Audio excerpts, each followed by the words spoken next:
Welcome in to the CryptoBroz podcast. That was very delayed. I am the CryptoBullGod. And I am the CryptoBringer. And this is the recorded on Wednesday, airing on Thursday, November 7th. November 18th, sure. 2021 CryptoBroz podcast. Shout out to the Crypto Father. Is that what we call him? Is it Crypto Father? Yeah, call him Crypto Daddy would be creepy. Crypto Daddy today. That's a little gross.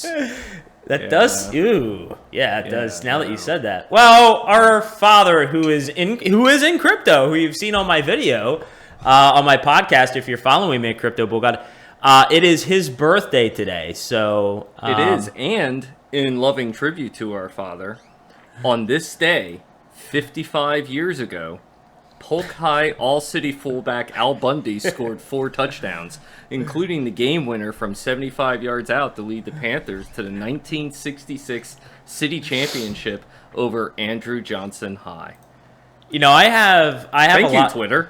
I have a lot of memories. Nice. I have a lot of memories when I was a kid being sent to bed early around 8 or 8:30. I think it was after The Simpsons at 8:30, and then listening to Dad obnoxiously laugh in the bedroom. Because they had a TV in their bedroom, laughing obnoxiously to Married with Children. So, I remember that. That's true. Yep. All right, so where can we find you? Well, you can find me everywhere. You can find me at the gym. You can find me in my home office performing linear regression analysis as an actuary. No, you can find me on Twitter, Instagram, TradingView, and YouTube. At CryptoBullGod. And where can they find you, CryptoBringer? You've been a lot more active lately. Yeah, I put stuff out in the Twitterverse. You can find me on Twitter at the CryptoBringer. CryptoBringer, give him a follow if you're not already. So before we get into a TA update, I know you wanted me to speak to a TA update. I think you have some an interesting question here. I'm going to let you take the lead on this one. Look, I just want to know, why do women love fall so much? What is it about this season? And CryptoBullGod, by all means, please give us some of your insight as to why on God's green earth women love this season so much. Well, no matter who I've been with, no matter who in the history of the CryptoBullGod's dating life that he's been with, it's been very consistent that women, for whatever reason, love fall. So being a very analytical and logical person and trying to piece things together, the only thing I can really think of is it has a lot to do with the foliage, the change in the color of the leaves. You get a nice brisk feel of change in temperature in the air. And I also think for those women who love the holiday season, I happen to be with one right now whose favorite holiday season is Christmas, which I'm fully on board with. I think also maybe in the back of their mind, we're changing seasons into that holiday season, so maybe that's also in the back of their mind. But I think it's just like the beauty of nature. I think it's the beauty of nature and the way things look. What do you think? Because it's very true. It's very true. I guess fall is death. That's all it is. Everything's friggin' dying. Why do you women love it so much? Don't give me the crap about the orange and the browns. Who cares about oranges and the browns? Where the hell are you during the spring when it's nice and vibrant? My allergies are killing me then, but at least I can go, wow, that stuff looks really nice. It's nice to see some life on this earth. Not the fall when everything's dying and it's getting colder out. My testicles shrink right back up into my body because I get a 28-degree wind blowing in my face at 20 miles an hour. And then, let's also talk about sinus infections because the weather can be 32 degrees one day and 70 the next. I just spent the past week battling through a sinus infection, which my mother was convinced absolutely was COVID, and I heard about it every day. Yo, I got asked about the booster shot today. I think that's about the 5th time I've been asked about that, the booster shot. Yeah, so fun story is Mom promised after she went on a tirade with me, I think it was Friday, she went on a tirade while I was trying to work about the booster shot. She brought up the fact that the Crypto Babe and I don't have a booster. Well, they're not available for us yet. And I I want to see some facts about why I need to get one. So it's going to be an interesting holiday season. I'm curious. Haven't been home since July, so I'm curious what the first conversations will be about as I enter the door, not seeing my parents for nearly 6 months. You might get a needle in your arm and be the booster. You'll walk in and she'll be standing right behind the door, and then bam, right in the jugular. Wouldn't surprise me. It would not surprise me one bit.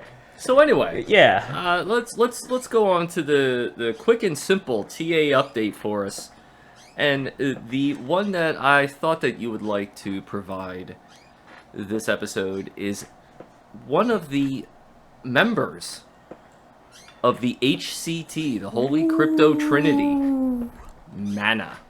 yes. Can you give us an update on that, please? I'd be very happy to, because this is one of these projects that I've been behind for a while now, and it's I would say at this point, I would say its price level hasn't exceeded my expectations, but at this point in the cycle, it has exceeded my expectations, which I tweeted about.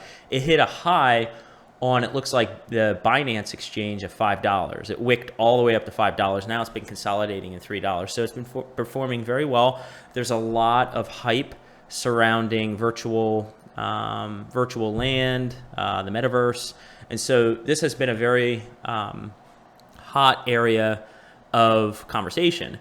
So here's what I would say. First off, before I make some quick comments on the chart, what you have to understand is narratives can quickly change. So we want to be very aware that as much positive attention as there is right now to the metaverse, it can very quickly seemingly turn negative, right, in the prominent news spotlight. You can always turn something positive to negative, negative to positive. Think about how many times China has banned Bitcoin. I think it recently maybe made an announcement again that it banned Bitcoin.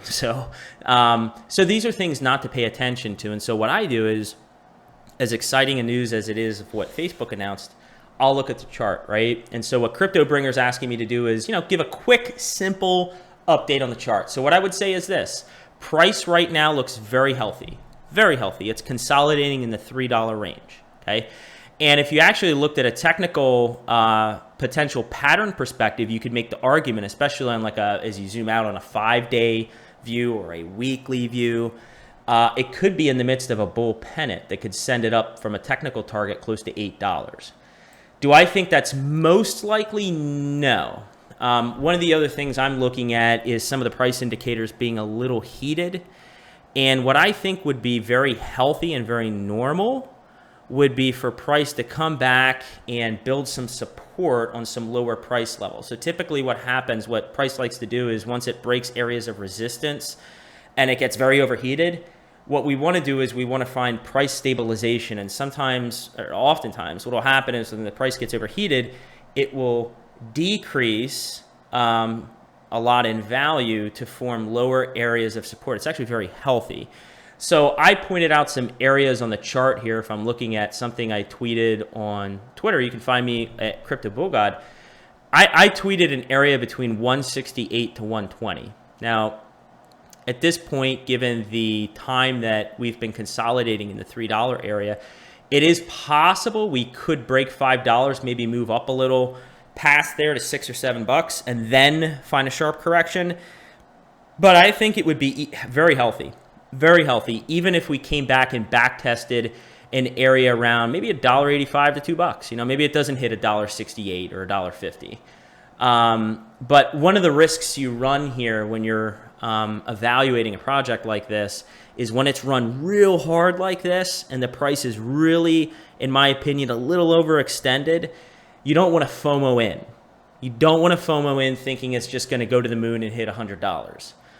For all those who have watched the Holy Crypto Trinity video, you do know my ultimate price targets on Mana, what I think is very realistic, possible, and then a little bit of a longer shot. And so based on that analysis, and nothing has really changed for me personally, I would not be buying in at the $3.27 level that it's at right now. I would wait for further price consolidation in the $2 range or sub $2 range.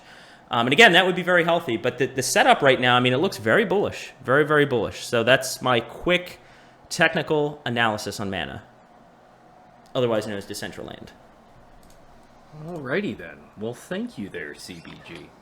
So you spoke on something there that we can definitely go into the discussion of the week, which is crypto euphoria, which Twitter's been a little salty this week, so there hasn't been too much euphoria in the Twitterverse. But what I think that we could start off with, if you could just give your thoughts on this sell strategy, a logical sell versus the price point sell. What are your thoughts on that? Logical sell. As you drink your alcohol. I just ate my cherry. Sorry, I just popped my cherry. Sorry. That's oh, by the way. Yeah. Cheers! I'm having an old fashioned. Cheers. Oh, cheers! I'm having what is this? Sprite Zero, sugar-free lemonade, and Calico Jack pineapple coconut rum, or just coconut rum. I don't remember. So fancy. All right. Let's get into sell strategy, logic sell versus price point sell. So this is really good. Let me quick explain what CryptoBringer is meaning, what he means by this. So what you want to do, in my opinion, what you want, and none of what we're doing here is financial advice, right? All I'm sharing with you is my educated view on things. CryptoBringer's keeping me honest on everything to make sure I'm making sense. But none of this is financial advice. All we're looking to do is help people out by sharing with you our own educated views on things. So for sell strategy, logical sell versus price point sell, I think the main thing to hit on here is you want to make sure that you know at this point, especially based on my own personal views, that the entire market's going to top within the next, say 2 months. You want to know what your sell strategy is going to be, and it has to be very logical in nature. So I personally use data science models and charts to indicate to me where logical sell points are at. And I've kind of indicated some of that in my YouTube videos at CryptoBullGod and on Twitter. What you don't want to do, and this is maybe what you're getting into, CryptoBringer, so just let me know. You don't want to pick a certain price level and just sell everything. Or I'll give you an example. So there's I'm pretty tapped into the XRP community because I've been a pretty large holder of that project. And I've been tapped into that community for a long time. And, you see these price targets out there. So let me give you a couple. So a couple prominent price targets in the XRP community are $10, $20, and $30. So what you don't want to do is you don't want to pick a specific price point and say, well, XRP is going to $10 and this is what I've seen, so I'm just going to sell everything at $10. Or, well, it's going to $20, so I'm just going to hold out to $20 and I'm going to hold all my investment and sell it all then. That's not a good idea, okay, in my opinion. First off, you don't want to sell 100% of your position at any certain point. What you want to do is you want to identify logical areas to sell, which is this part of the conversation, logical sell versus price point sell. You want to identify logical areas to sell, and you just want to scale out within a range, right? Because you or I are not smart enough to pick a top. We're not, okay? We can't outsmart the market. So what we do is we use informed, educated hypotheses on where the price might fall within a range, okay? And what we do is we just scale out within that range, 20% here, 10% here, 30% here. That's how you do it, in my opinion. That's how you maximize your potential. Is that what you meant? Yeah, that makes sense, because I hear from a lot of folks that, they get these price target goals in mind, and then they plan on selling at 100% out at that point, and that's it. So that led me into thinking about keeping goals in mind. And, the one thing I think of, which I'd be curious on hearing what you think on this, is, understanding understanding where you started investing at versus the euphoric movement that kind of takes over. And I think understanding this helps the investor to understand the gains that will be realized. So maybe you can talk a little bit on understanding where you started from versus the euphoric movement and cashing out, not in chunk sums, or in chunk sums versus the 100% thought like you talked on earlier. Yeah, so this is a good point to bring up, which is it's important to always understand that, especially if you've gotten in early, let's look at the situation where someone was scaling in late 2018 or early 2019, or during the massive crash when the beer virus hit in March of 20. Either case, let's say you were scaling in at really low levels. I think it's important to keep in mind where you're at right now is, far supersedes anywhere where you should have gotten in the stock market. But even if you got in later, let's say you got in this year at some point, what you have to understand is you have to be realistic with yourself. Okay, if you have the mindset that you're going to become a multimillionaire by investing $10,000 or $5,000, you're kidding yourself. You have to be realistic with what sort of price appreciations can take place within this market. Because what's going to happen, to CryptoBringer's point, is, man, and I've stressed this so much with my family, and I can tell interacting with them, especially my mother. Well, I shouldn't say especially my mother. That's not fair to her.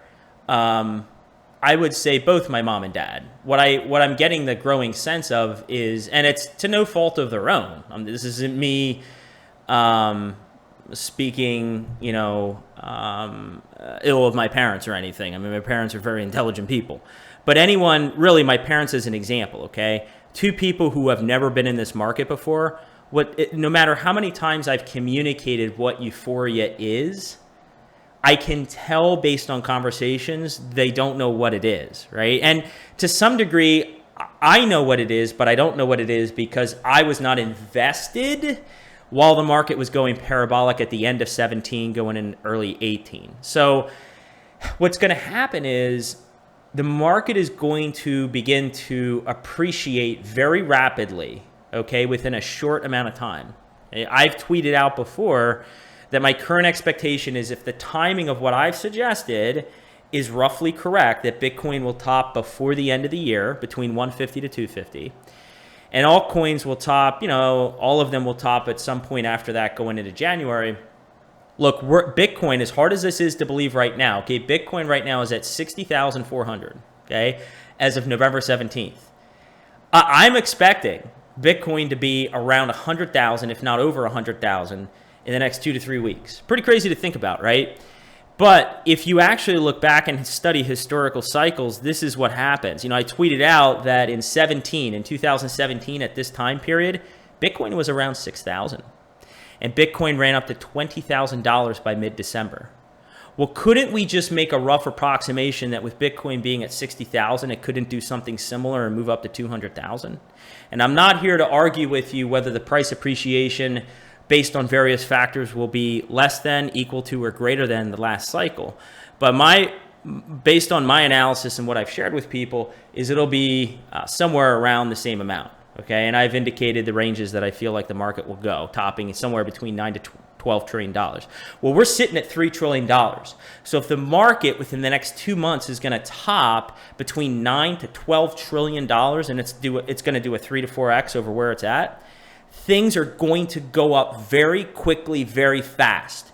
And so what you need to understand is you need to keep in mind, keep a level head, stay logical, don't get emotional. You need to have figured out in your head price levels that you want to sell at. And you also, something that may help you, and this is where what CryptoBringer was getting at as well, is maybe what will help you to stay level-headed is to realize where you started from. Look, if you started with $10,000 and your account's at $50,000 and you've done a 5x within the past few weeks, going into euphoria, that's a damn good gain. So you got to ask yourself, what do I want to start locking in as profits based on my own, analysis of logical areas to sell and my risk tolerance level? So these are questions you need to be asking yourself, and keeping in mind that, during this euphoria, you can get very emotional very quick if you're not keeping tabs on yourself. That absolutely makes sense. And that really, it leads right into the next topic I wanted to bring up, which is, keeping emotions in check, which really piggybacks off of what you were discussing there. And, the feeling of, I have to make this amount, right? Like, look, oh my God, well, I have to make 200,000 off Bitcoin because I have this one Bitcoin. It's going to hit 200,000 because these two people that I follow prominently on Twitter said it's hitting at least 200K. Could hit 250. Well, I'm gonna walk away at 200, but I'm not selling before 200K. You got to have that rational approach to get out, and keeping your emotions in check and understanding the logic of the market versus the greed in terms of price to sell.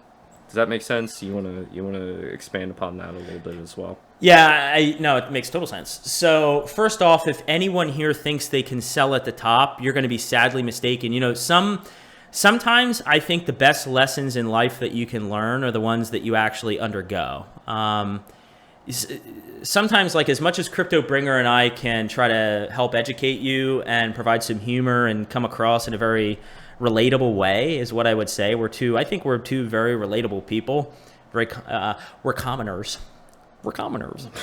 Plebeians, if you will. To quote Bobby the Brain Heenan, we're plebeians. The late great Bobby the Brain Heenan. But as much as he and I can do that, sometimes it'll go in one ear and out the other, and you just kind of have to learn from your experiences, right? We've done it as kids, as children, as adolescents, growing up, as teenagers, and sometimes as adults we need to go through the same thing and learn it. But what I can tell you is this market will rip the clothing right off your back and humble you very quickly if you think you can sell at the top. Let me give you an example. If I'm telling you that my personal range for Bitcoin topping this cycle is between 150 and 250, if you think, let's just say you came up with an analysis and agreed that 250 could be the top, if you think that you could sell at 250 at the exact top and just profit, maximizing your profit, you are sadly mistaken. What happens is I've spoken to price wicks. Price wicks represent what? CryptoBringer, what do price wicks represent? Oh, he's muted. He is not sure. I was muted.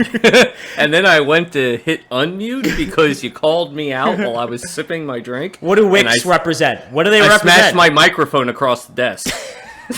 Jesus. Workman's comp! Wicks represent... totally forget. One word. Now it's one word. I totally forget. Volatility.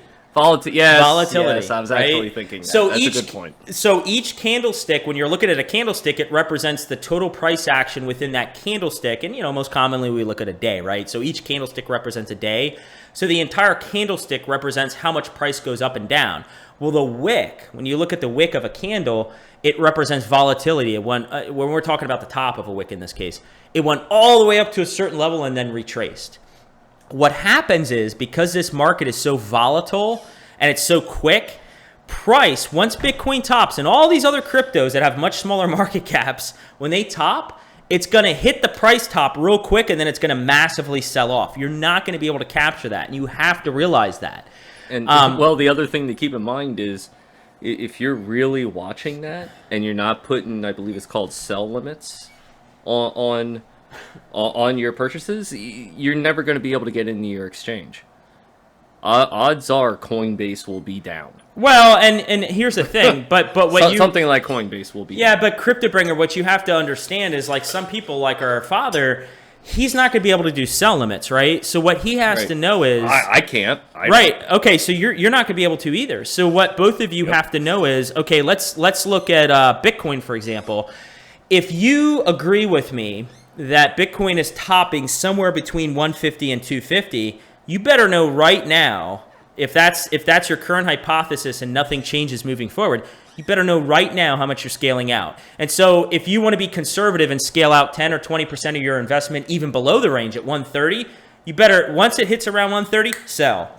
Once it hits 150, you're going to sell some. Once maybe it hits 170, you're selling some. Maybe it hits, you hear me snapping my fingers, maybe it hits 195, you're selling some. So what you have to do is, because the price is going to move so quickly, you just have to sell without even cognizantly thinking of it. There's no thought behind it besides you have something written down or typed up. That's when you're selling, and you're not second guessing yourself. This isn't, because once you start second guessing yourself, what's happening is, I'm going to tell you right now from experience, because I've made plenty of mistakes. what's going to happen is when you're second guessing yourself, it's the emotion of the moment. It's the euphoria. This stuff is just going to continue going up, and I can make more. Like I can make more. And this is where greed gets in. To your point, you talked about understanding logic versus greed in terms of timing, when to sell. If you give in to your greed, it's one of the 7 deadly sins for a reason. Greed, ultimately, no matter what facet of your life, leads to negative consequences. So in investing, if you give in to greed, I promise you, that if you give in to the temptation of greed when you're selling, or even if you sell and then you want to buy back in hoping to catch a bounce, if it's not based on logic, you're going to lose out. You really need to know where you're selling and why you're selling. And once you figure that out, okay, and it can evolve, right? It can change so for me personally, I have price targets. I have price targets today. It could change 2 or 3 weeks from now. But the point is, whatever I have written down, whatever price range I have written down, and whatever my risk tolerance level is, I'm selling at those levels, and I'm not asking any questions. Like, I know I'm not going to catch the top. I know that no matter where I sell, based on where I got in, I'm going to make a lot of dinero, okay? That was a little Spanish right there, a little Espanol. Oh, I'm going to make a little dinero. Can't roll the R's. Can't roll the R's. Stop. But in all seriousness, that's the best way to maximize your opportunity. Remain humble, remain logical, and unemotional.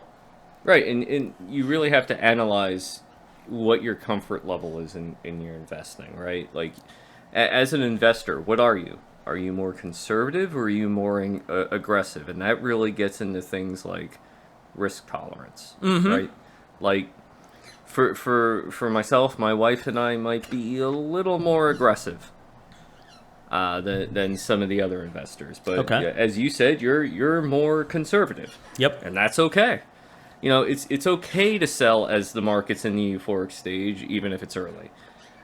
Those are still realized gains, because until you cash out, it's just paper gains. It's for lack of a better term, it's electronic or paper gains that's not really in your personal bank account. So they're more gains than what you entered into the market with, but they're not in your bank account. And I don't know how much you want to touch on that, but go for it, CBG. Well, yeah, because CryptoBringer, think about this. Like, just for yourself, okay? For yourself and your wife, all right? The crypto babe. Think about this. If you invested, because you and I have been transparent with one another, you've shared with me what you've invested, a little bit of transparency here. So I'm monitoring that. I'm helping CryptoBringer kind of, I'm sharing my information with him so he can help to make a more informed decision, right? So I know how he and his wife are invested. So my question for you, CryptoBringer, I mean, let's just throw out a number, right? Let's say you have $10,000 in the market, right? $10,000. And all of a sudden it became $50,000, $60,000, $70,000. Look, the reality is to you, okay, you're not going to be able to use that money, that $50,000, $60,000, or $70,000, unless if you start selling. Like, we talked about this on an earlier podcast. Like, you can look at the digital value of your wallet for your cryptos, but until you sell and turn it into dirty fiat, which is today's universal monetary system currency, you're not going to be able to benefit from investing. The only way you're going to benefit from investing is selling. I mean, just to take a second here to relate this to you, CryptoBringer, I mean, doesn't that kind of hit home to you? I mean, I want you to think for a second for yourself. Put me aside, about my own personal investment portfolio, and think about your own investment portfolio. Like, think of your portfolio for every $10,000 you have invested, going up to $50,000, $60,000. Like, you're not going to benefit from that until you sell it. Let's not make me seem like I'm super rich here. We'll bring this down. No. I'm using $10,000 as an example. Yeah, it makes super sense though, right? Like, you see these gains coming in, and if you're studying the market and you're paying attention to what some analysts whom you believe are valuable resources and their price target goals that they are stating, then you should have an idea in your mind, like I do. And my wife the crypto babe just defers to me and ultimately defers to CBG about what those targets are, right? Like you have to know that. And I get a little nervous. What if those targets hit while I'm at work and I can't necessarily sell? So there's a range, right? Yeah, and that's the range I'm looking at. And let me ask you this, like you personally, would you, because I know you and I are both holders of XLM, okay? So let's use XLM as an example. So would you really be upset? Let me ask you a question. If I've identified, let's say I've identified a target range and it doesn't change between now and the top of $3 to $5 for XLM, okay? Let's say you sell out at an average price point based on when you're scaling out. Let's say your average scale out price is $3.50. Let's just use that as an example, okay? Would you really be upset if, I'll give you two examples, XLM either topped at $4, okay, it was the ultimate top, it topped at $4 and you missed the absolute top, or it hit like $6 and it retraced all the way back down to like $3 or $2, would you really be upset? That's a question. There'll always be a part of me that will be a little bit upset, but then the larger part of me will be like, my God, this is significantly more than I ever started with, right? Like right. I have to be rational about it and logical about it. It's no different than anything else in life. There's that. I'll be honest and say there'll be that slight part that'll go, damn. Wish I would have hit it 5 or 6, but how do you know? You hit the price targets, right? Like, wait, do you know what you just said? What?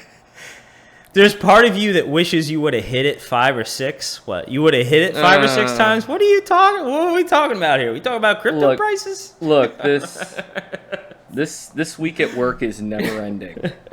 Cut me a break. The old man's Fuck tired. work. We're going to break you out of that shit next cycle. We got another big cycle coming up. We don't want to get ahead of ourselves. I know for everyone out there doesn't want to hear this, but we are getting a euphoric top. Then we're going to enter another massive bear market.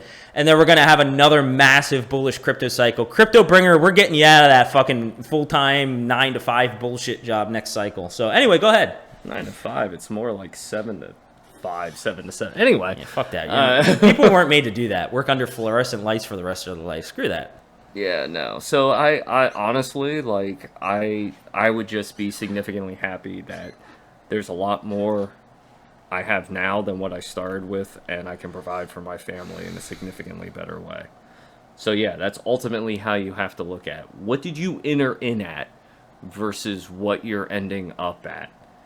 That no one's ever going to nail the top of the market price on a guess. Yep. And if they do, it's 1 in a trillion guess that they got it right. I'm no mathematician, by the way. Yep. But it's like anything else, right? Like you give it your best educated guess, and it is what it is at the end of the day. Like if it does top out right around what you thought, great.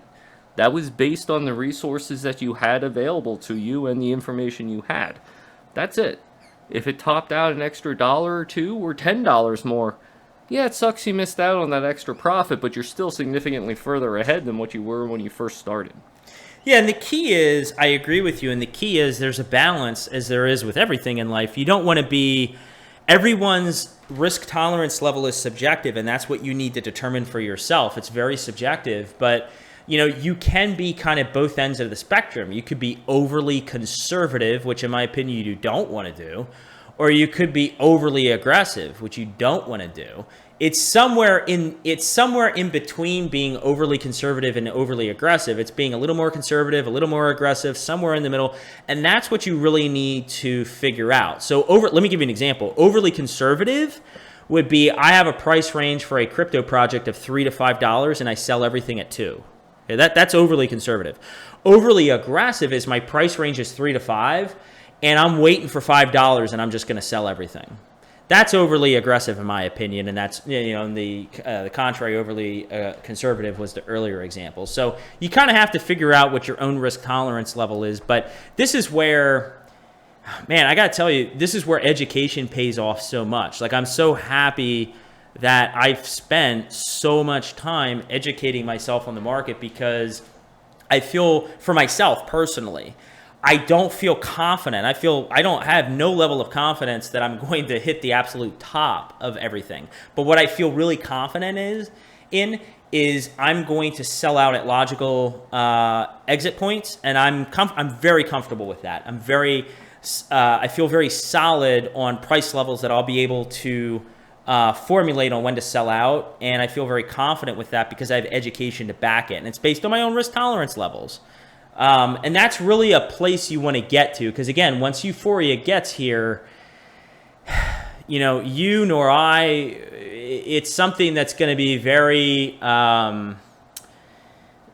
unique, a very unique thing that all of us will experience. And you really just want to humble yourself and know you can't outsmart the market. Take your profits within logical areas.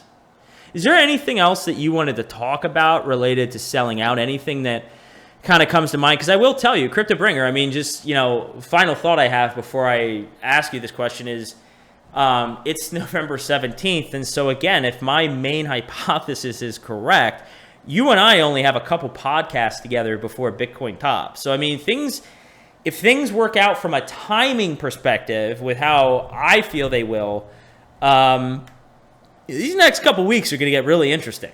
So do you have any concluding thoughts? Well, one, I hope your main hypothesis is correct, but it will be regardless. It doesn't matter whether it's in the next couple weeks or the next couple months. It's going to happen. Oh, I have a thought there. Go ahead. No, I don't want to interrupt you. I have a thought there real quick, but go ahead. But no, I mean, for those of you out there that are maybe like myself and my wife, the crypto babe, neither one of us has ever sold any of our crypto. We've only ever bought. So selling is a brand new experience for all of us. So yeah, we're a little nervous about it, but we're excited about what the new world will bring in terms of the euphoric movement. So what did you want to bring up? The new world. The new world. I kind of wanted to go New World Order and then hear a New mixture. World Order. You know what? I haven't heard that. Who did that song, New World Order? That's a really good song. Well, I was about to say I kind of wanted to go NWO. And then NWO. Give the old WCW NWO, or do the Ministry NWO. Ministry. Very, very different sounding song. But anyway. Yeah. What did you want to bring up? What the heck did you say that made me... Oh my God. What did you just say a few minutes ago and I stopped you? Look, you're asking me. I'm old. I told you I'm I know exactly what it was. So... this is what happens when you get old. So, I'm pretty young there. I'm still in my 20s. So, Sure. So one of the things that I wanted to touch on, which I've hit on in my own personal podcast at CryptoBullGod on YouTube, is, if my main hypothesis is incorrect, which I'm very open to. I certainly could be incorrect. I've always said, unlike some prominent YouTubers out there, I have no 100% certainties with things, and I'm not, no one's smart enough to know 100% certainties. So if I'm incorrect, my secondary hypothesis, my alternative hypothesis, I think that would be the H1. I think your HO is the main hypothesis and your H1 is the alternative. Anyway, the alternative hypothesis is that the entire crypto cycle would top somewhere in the first half of 2022, or I really said by July. My own view is by July of next year. So, think about that for a second. If the worst case scenario is, like I'm saying to you, like there's no, like I feel 95% confident. Okay, I'm a numbers person, so I'm very careful with the numbers I use here. I feel 95% confident the market hasn't topped. The only question in my mind is, when will it top? Okay?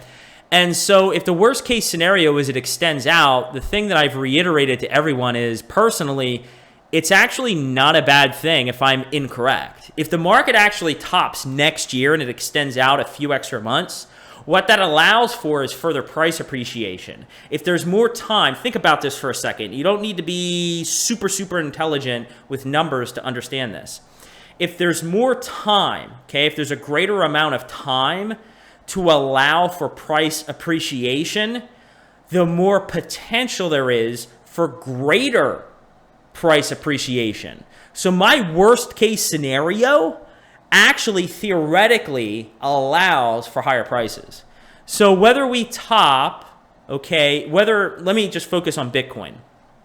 Whether Bitcoin tops in December, primary hypothesis, or it tops in January or March or May of next year, I feel 95% confident the top is not in. Okay, it's just a matter of when. So let's all remain patient. Let's give myself, CryptoBullGod, and CryptoBringer a follow on Twitter, and I'm also on YouTube, and we will both help to keep you very informed. And by the way, before we get into our next topic, unless CryptoBringer has another question for me or thought based on what I'm sharing. I do have a thought. Okay. Please like the video, drop a comment. We like engaging, and subscribe to the channel. So go ahead, CryptoBringer. Just a thought, because this has been brought up by yourself on your own channel and in this podcast as well. You better hope it happens this year. If your price point Right. doesn't hit this year on Bitcoin, where you said at least 100K, oh yeah, you're going to make Mini Schiff very happy. He's been so unengaged lately. I think he's bogged down with work, much like yourself. But what I would say is this. I feel, in terms of my current... so let's actually talk about the $100,000 price target and how confident I feel. I feel 90 to 95% confident. 90, I'll say 90. Not, you can tell I'm a numbers person. I feel 90% confident that we will be hitting $100,000 before 1/1/22. So it's not a concern of mine. I'll leave a 10% margin of error there, but I just feel uber confident. Like, I just feel really confident based on everything I'm looking at that we're going to be well above $100,000 before the end of the year. So, well, that is definitely very confident. So I have something for you that's a little bit of a surprise here that's not in the outline. Ah, Jesus. CBG, are you aware of what the Disney Channel announced at the end of last week? Jesus. No, I am not. You are not. Well, then I am happy God. to give you a well, do you have the Disney Channel? I don't. I'm just nervous because I know that they own rights to Marvel, so I don't know where. So, oh God, guaranteed, you will now be buying Disney Plus. Oh, okay. Guaranteed. Okay. Because coming out, I think it's Marvel Phase 5. I'm not entirely certain. Go ahead. XMen 97. They are bringing the X-Men cartoon back from the point that they left off with in the 90s. Fucking way! From the point Where in did the you 90s, hear this? Is this a rumor or no? I'm sorry. Is this a rumor or did you read a legit news article? I'm stopping you right there because you know how much I love this cartoon. I didn't know you were bringing this up. This is news to me. Yeah, I know. I swear to God, you didn't know. So, not only on top of that, Crypto Panda told me this week that they also got most of the original voice actors back as well. Oh my God. Oh my God, nostalgia. Oh my God. I can tell you that this was in their official Disney Plus Day announcement on Friday.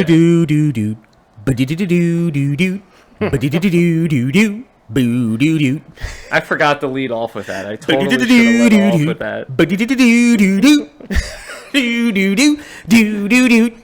If I'm not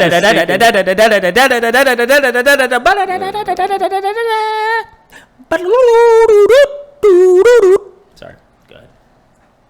If I'm not mistaken, they posted about it on Twitter or somewhere where they showed the picture of Wolverine laying on the bed, like touching the photo that's like a giant meme, and they showed something in that photo frame that I think related back. I don't remember what it was, but if you look it up, if you look up what Marvel's like trailer was for their next announcement that they had on Disney Plus, it's out there, and you'll see X-Men 97. Oh my God! Breaking, a continuation of X-Men the '90s animated series. Wow, I love how I could hear you Googling that crap because you didn't trust what I was saying to you. Holy shit! I saved it. Whatever. CryptoBringer. I literally feel like I'm about to have an orgasm in my pants. I'm not kidding. This cartoon I should have started off with this. This cartoon, between the animation, the voice actors, the storylines, This is one of my all-time favorite cartoons. The animation got a little wonky. No. I'm not talking about the last season. I'm talking about all the other seasons. Okay. Well, they're picking up where the last season left off. Okay, I have the article up. I mean, I loved this cartoon so much that I taped every single freaking episode on VHS tape. Yeah, by the way, folks, he said VHS tape. Yes, all right, I know, VHS. People don't know what that is. But actually, the age range that listens to this, they will know. But VHS tape. But I also bought all the seasons on DVD. Like, I am a huge fan of this cartoon, as big as they come. Thank you, Jesus, and thank you, CryptoBringer, for sharing that, because this, I was not I had no idea. You're welcome, but I want you to make a promise to me. Go ahead. Because I know what you're going to do now. I'm going to binge on it as soon as it comes out. Well, no, you're going to binge watch all the previous seasons before this comes out. Oh, of course. Once you know that season, once you know that X-Men 97 will be out, you'll binge it. Yeah. What I want from you is a promise before you do that, that you watch Star Trek Deep Space Nine from start to finish. Stop with this fucking Deep Space Nine. God darn it. I'm going through the X-Files right now. I'm still on the X-Files. I'm on season 3. Stop. You've seen X-Files like 10 times. I know, it's so good. It's so good. How about this? Watch Deep Space Nine. What season should I start with for Deep Space Nine? Because, sometimes the first season, like, in all honesty, Star Trek The Next Generation is, like, one of my all-time favorite shows, but the first season was shit for the most part. So, like, what season would you recommend starting with? Do I have to start with season 1? Is it good? You need to watch, like, the first 4 or 5 episodes of season 1 just to understand who the characters are. All right. Then you need to dip into season 2 a little bit, and I can research which episodes that you should watch. Because I'll do that for you if you're going to do it. I will do it. How about this? I promise you I'll do it. Here's the contingency, though. I can't sit down. I mean, honestly, I can't sit down and watch every single episode from every single season. It's going to take me forever. So, like, you got to try your best, at least for the first, like, 3 seasons. If you can pick out the most crucial episodes. If there's episodes I can skip, just let me know. And then I'll do it. I promise. I'll watch it. I know you're looking out in the best interest because I'm a Trekkie with Star Trek's Next Generation. And you think that I would really love Deep Space Nine. I know that. You just want me to watch it because you love it. I get it. I've just never... I was so into STNG that I just never got outside that box. I got fixated on it. But they have 2 characters from Star Trek The Next Generation. 2 prominent characters. No, they have Worf. Do they have Deanna Troi on there, too? Is that who's on there? Oh, God. Worf? It's Worf. O'Brien. Oh, O'Brien. Chief O'Brien's on there. That's right. And he's, like, the man. Yeah. That's right. I remember that. No, I knew that much. You suck. Anyway, I have Amazon Prime, so I can watch it. They have all those seasons on there.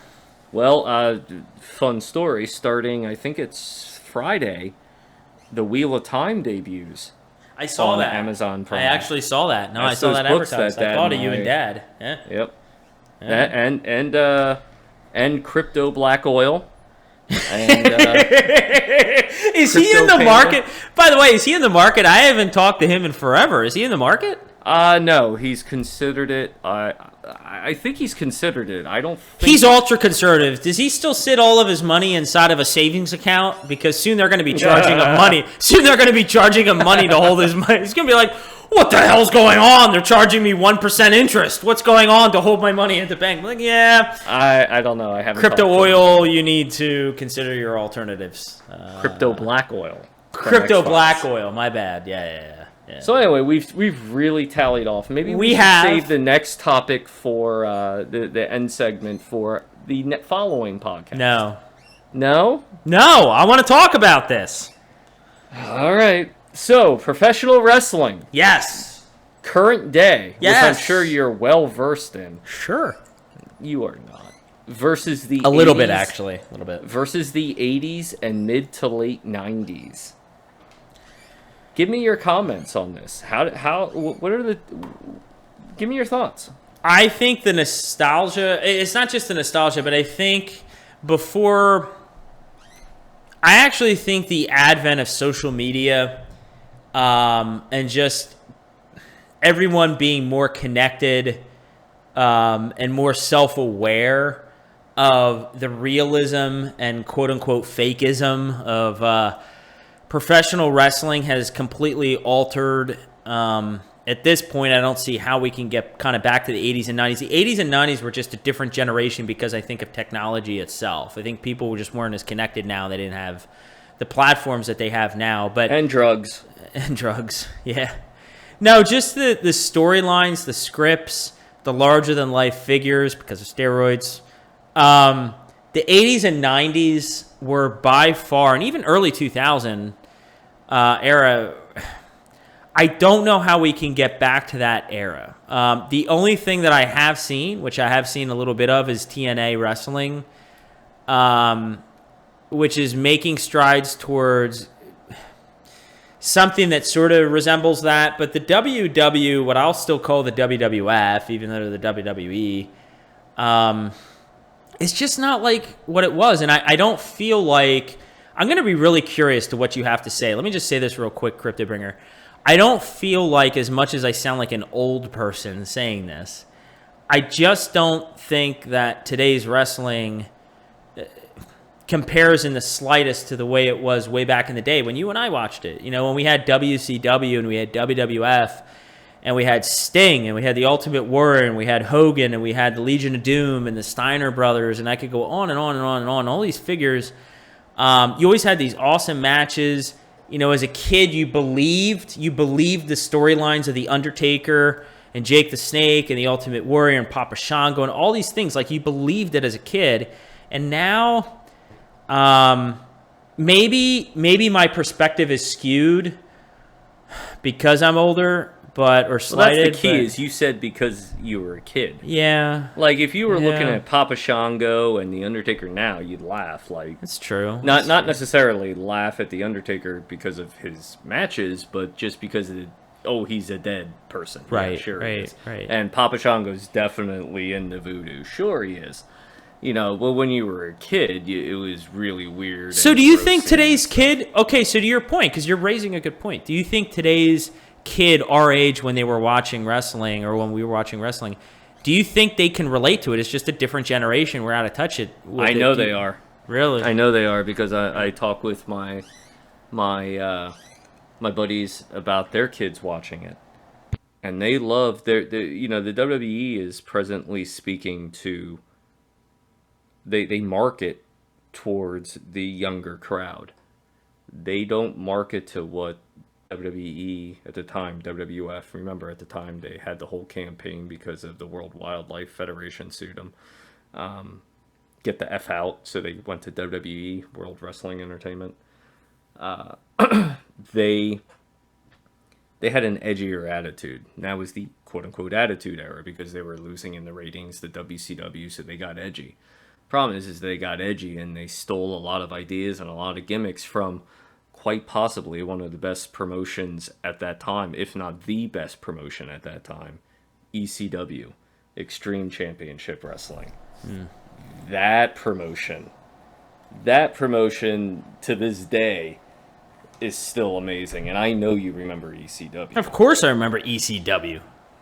Saturday nights. Yeah, Saturday nights. ECW and Saturday Night Live when Saturday Night Live was good. Yeah, I remember. I was at the Living Dangerously pay-per-view in Asbury Park, New Jersey, when Taz faced Sabu in the Unification World Title match. That was a great... Oh, God, it was just a great pay-per-view.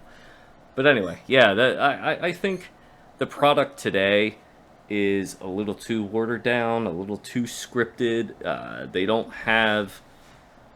what they say when they come out is so scripted. It's not like back in the late 90s when Austin and The Rock would come out and they would make stuff up on the fly. They had some bullet points they would talk about, but they were out there trying to bust each other up. Just laugh and see if they could get the other person to break character. Today, that's not really happening. And what you see when it comes out, it's so much talking. So is it the actual wrestling matches? Because I have a feeling that you've seen more of the more recent wrestling matches than I have in recent years. Are the wrestling matches, I guess it's kind of like two-folded question, are they as good and are they as, to some extent, as extreme, or are they more safe? You know, What's your sense of that? It depends on what you're looking at, right? So WWE is on tour now that COVID, they're back on tour. So the WWE they're focused on, of course, the safety aspect. So their matches are, of course, everything's scripted, but when you're doing the house show circuit, you're practicing everything all the time, right? There's a newer promotion out called All Elite Wrestling, AEW, which is a very, very good promotion. They have a lot of former WWE stars in there. And the wrestling on those shows, the matches on those shows... No, wait, is every AEW, Wednesday is that night. with... maybe I'm confusing federations. Maybe I'm confusing federations. I think you are. Yeah, is AEW with Chris Jericho? Yes. Yeah, so TNA, I'm way off. So AEW is what I was thinking of. Sorry. Yep. Well, TNA is a promotion. That's why I didn't stop you, especially you being in the South. I thought maybe you were seeing a lot of TNA where you're at. No, AEW is what I was thinking about. By the way, folks, TNA does not mean what you think it is. It means total nonstop action. AEW, because I was thinking of Jericho, because I have followed that actually a little bit, is what I was thinking of. So sorry, I could. CM Punk's in there. I'm a big CM Punk fan, so I was super excited to see him in there. They have a lot of good wrestling in there. Bryan Danielson's in there. You may remember him in the WWE. I do. As Daniel Bryan. Yep. There was talk, and apparently it almost happened, that Bray Wyatt, the son of Erwin R. Shyster, almost left WWE. Well, he did leave WWE. They let him go. He almost went to AEW, but he, I guess that's on hold or whatever it is right now because he's in the middle of a movie that he's making. But he's a fantastic wrestler, and he's a good character on television as well. He's one of the best. Let me ask you this as we're talking. This is what I'm thinking of. How much do you think... So when I gave my comparison at the beginning and I said, we'll never get back to the 80s or 90s, how much of it do you think I'm just being unfair to the current generation because I've kind of lost touch with it? Because I can think to myself that every generation kind of goes through their own level of appreciation. So what you and I experienced as kids, as teenagers, kind of growing up in our teens, even into our 20s,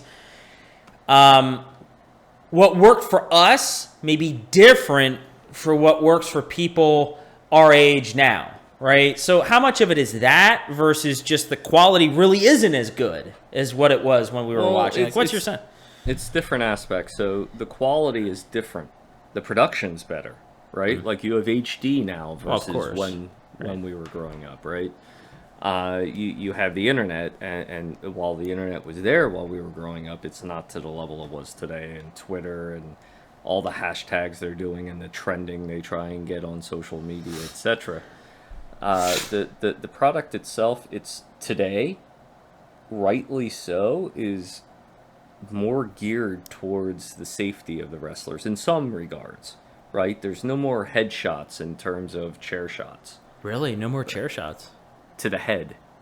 Yeah, no, those were all the time.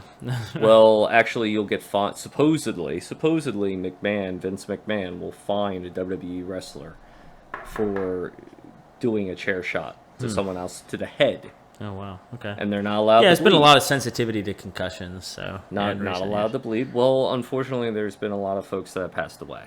Right? No, that is very serious. All over the place. No, CTE is a very, very serious situation in all sports. What were you saying about blood?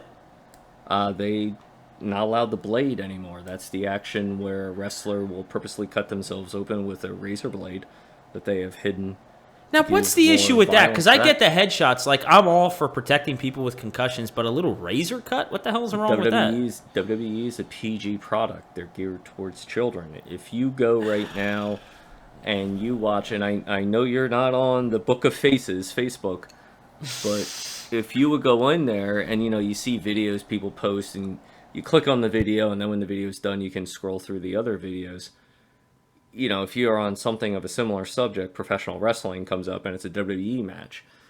And if someone got busted open in the match by accident, because it does happen, WWE will change the video to black and white so you don't see blood. And that's censoring it for their PG product.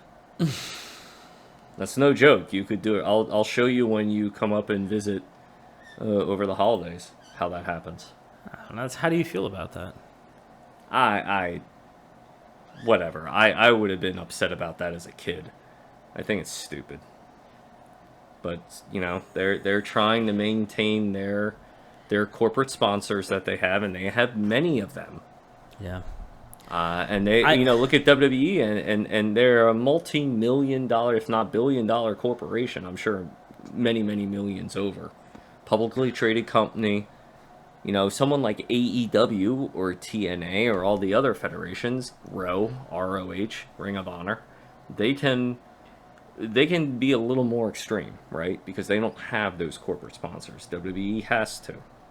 So, just something to consider. I think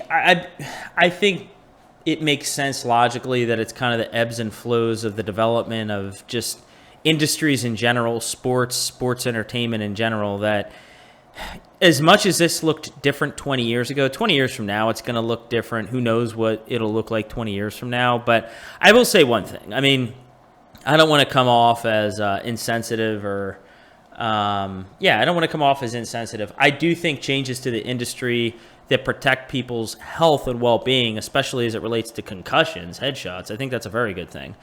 I think some of the stuff, like, I think little razor blade cuts for blood and just to kind of like make things a little more extreme. I don't know. I think it sucks that they're not doing that. Maybe at some point, I don't know. Well, does it suck? Or you could have someone like on the independent promotion. Do you remember Abdullah the Butcher? Of course. Remember him in WCW? Yep.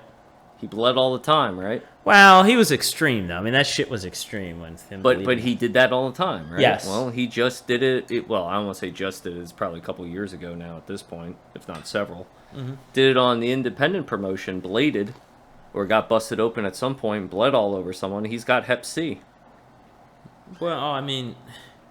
well, I believe... I don't want to say 100% certain, but I think he was the one that had hepatitis C. And it unfortunately, the other wrestler was upset. I'd have to Google that to make sure it was Abdullah Butcher. To make sure. But there was an example of that as a wrestler. It's crazy to think about because I'd like to think that I'm a very sensitive, compassionate individual, so I would look out for the best interests of people's health and well-being, and yet at the same time, what I'm clearly saying to you is there's parts of the more extreme parts of wrestling that I miss. Like, I really do. I don't know, there's something in me, and I'm sure there's something in a lot of other people that just really enjoyed that level of entertainment. Sure, it could go to extremes, and I personally don't need to see PC explosives or whatever and thumbtacks. I don't need to see all that shit, but like some of the headshots and the bleeding and stuff like that, like the extremeness of it was awesome to watch. But I don't know, it's interesting. Like I'm sure I'm not the only one that feels that way, and I hear what you're saying. No, yeah, that's So I just looked up this. I'm looking up a news article on that, and it looks like he lost a lot of money in a lawsuit after giving a wrestler hepatitis C. Who was the wrestler? Just looking at this article here from sportscasting.com, WWE Hall of Famer Abdullah Butcher got his iconic name for a reason. Lawrence Robert Shreve is one of the most violent and bloody wrestlers in the history of sport. He used props such as rusty forks and coffee pots to draw blood from his opponents almost every match he completed in. One particularly bloody instance with Devin Hannibal Nicholson actually led to the wrestler contracting hepatitis C from Abdullah. Nicholson later sued Shreve for $2.3 million for giving him the disease, but it still ruined his WWE career. Yeah. That's rough. That's really rough. Yeah, I mean, that apparently happened during a 2007 match. I was going to say, Abdullah's got to be getting up there in age. Yeah, and he's got to be 110 years old at this point. But, no, I mean, there's extremes with everything. I think just, I don't know. I get it. I get it. I mean, I'm not all for people spreading hepatitis C to people. So I mean, well, supposedly Hannibal was actually cured of disease by an experimental treatment in 2014. there we go. No, there's a happy ending to this story. Supposedly, I don't know. But I will say, maybe some of what I've commented on earlier when you asked the original question of 80s and 90s wrestling versus today, you know what? Maybe it is just the nostalgia of being a kid and watching it then. Like, even if you look, I mean, just to be, to draw it to some other comparison, even if you and I compared it to cartoons, right? If you and I threw He-Man or Voltron or Transformers or Thundercats in front of a kid who was 8 years old today, they probably wouldn't appreciate it the same way that we did because cartoons look so different and we can't relate to the animation. I know I've looked at animation of cartoons and I've been like, what is this? Like, what? So maybe some of it just is, it's just there are time periods you go through in life where when you're an 8 to 15-year-old or whatever the case is, whatever is the norm when you're 8 to 15 years old, that's what you're familiar with. And then as you get older, that's all you remember. And then things change. 8 to 15 years old, 8 to 15-year-old kids 30 years later, it's a lot different. Did I say 30 years later? Wow. Whatever the case is, how many years later? Things change. So maybe that's just it. Maybe that's really the root of it, Yeah, it could be. I don't know. So I definitely think that's a good possibility. I don't know. I have friends that have their sons, and they show them the Transformers from the 80s, and their kids love it. It depends, because that level of violence you just don't see on cartoons at this time. Hey, speaking of which, are you and the Lumberjacks still up for... I said I was going to fly both of you down at the beginning of... The Crypto Jack? The Crypto Jack. I texted you both and I said, you know what? Things pan out the way I see things panning out. I'm going to fly you both down here for an extended weekend. You can stay at my place. I don't have a whole lot of room here, but I'll figure it out. You come down here for an extended weekend and we can just binge on some cartoons, some wrestling. We can go out. Do a little partying our way, and that's coming up, our own style, but that's coming up soon. I gotta tell you, that's coming up soon. I would welcome you to talk with the Crypto Jack. The Crypto Jack is busy being a crypto daddy to his two. Well, if I purchase the Crypto Jack's plane ticket and send it to him and say, look, I purchased your plane ticket, there's nothing you can do about it now. You can either come or not. But just keep it in mind, because that wasn't something I just threw out there for the heck of it. So. All right. Well, you might want to talk to the Crypto Jack when you're up. I'm just going to say. Speaking of the Crypto Jack, real quick before we sign off here, I think at some point we need to bring the Crypto Jack on as a special guest, even if it is for 3 minutes. I don't care if it's for 3 minutes. Did you forget what we talked about in the last podcast? Oh! I know it took you like a month to post. I remember. It did take me like 3 weeks. It was pretty ridiculous. Yeah, I do remember, actually. So, I do remember that. Okay. Well, that's going to be a special episode of the CryptoBroz podcast. I don't know what's going to happen on that episode. Yeah, Should it go unscripted? Should it go unscripted for that episode? Should we have no script? No one's going to give a shit about that episode. It should be entertaining. Yeah. We'll post that shit Christmas Eve. Post that shit on Christmas. Oh, God. I mean, Merry Christmas. If you want to, there'll be 2 girls downstairs running around, and yeah, that should be all right. We got to figure out the time and the date that we're doing that. Yeah, but that was it before Christmas or after Christmas that you mentioned? I didn't mention the date. I said while you were up. Okay, because I'm coming home on the 21st. So yeah, we're getting sidetracked here. Yeah, it's good. You're up on the 21st. That we'll be working till the 24th. It's all good. I'm going to be working part of the time when I come home because I'm still working the 9 to 5 right now. So still doing that thing. Should we sign off? Yeah, that's probably a good idea. Do you think we should sign off? I don't think anyone's listening at this point. If anyone's still listening at this point, God help them. All right, well then. Gracias, everyone, for tuning in for another episode of the CryptoBroz podcast. We're here to educate you on all things cryptocurrency and keep things very light and to motivate you so that you can capture those generational wealth transfer opportunity gains in this exciting world of cryptocurrency. So until next time, I am the CryptoBullGod. And I am the CryptoBringer. Yeah.